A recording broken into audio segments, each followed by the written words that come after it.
Tip number 5 for PMP exam success. There are two important documents to study from the PMI website. The first one is known as the exam syllabus document, which is also known as the exam content outline. And the second one is the PMI code of ethics. Let's talk about the exam syllabus or the content outline. For this, you need to go to pmi.org, the PMI website, and then click on PMP certification page.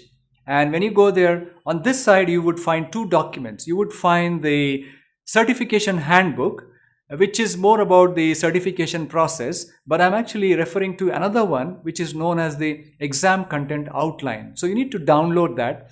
It's basically a small document which has all the tasks of project management by the 5 process groups. So if you open the document, you will see the initiating process group with a few tasks listed, and then the planning process groups with few more tasks listed, and so on. These tasks will be tested in the exam for you. Therefore, this document is extremely important. So for example, let's say you are in the closing process, and you have to know in the closing process that customer feedback is also taken. So if you see that exam syllabus document known as the content outline, you will see one of the tasks in the closing process which would say collecting feedback from the customer as part of the closing process. Yes. So just reading this document can give you a lot of advantage to pass the exam, because who knows, maybe some of the questions are right away from this exam content outline.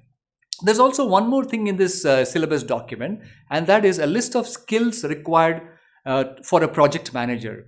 There are skills listed by each process group. So initiating skills, planning skills, executing skills, monitoring and controlling skills, and closing skills. But there is also an overall skill required for project management as such.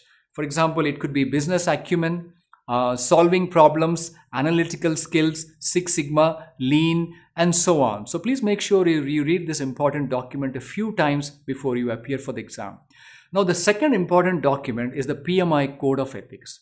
Where do you find that? You need to go to the PMI website, pmi.org, and you need to go to the About PMI, click on the About PMI link which appears here. When you click there, you will see a few links appearing on this side, Code of Ethics and other links. Click on the Code of Ethics link. When you click on that, once again, you see a few links coming up, and then you can click on the document and download it, right?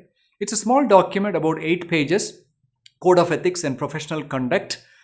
Just like, you have a code of ethics for other professions also. And as you know, these code of ethics are about moral values and ethical values and so on. But these are very specific to PMI and to project management PMI. It applies not only to project managers who are certified PMP, but also those who are volunteers for PMI, who are members, and who have just applied for the exam and not yet written the exam also. Right? So please study this. It's got some mandatory values as well as aspirational values. There are 4 different sections, 4 different values which you need to understand. And because the exam has some ethical questions embedded in them. So what you think is right may not be correct from a PMI ethics perspective. Let me give you an example. Let's say you are selecting a vendor, and there are, let's say, a few vendors in the meeting, and you happen to know one of those vendors, right? That might be your a university classmate. In such a situation, you need to inform your management that you know this person, because not informing that and being part of the selection committee for a vendor, for a seller, is a violation of the code, right? So please, be careful about this. And depending on the code of ethics situation, you may have to pick up a different answer when you write the exam as compared to another answer.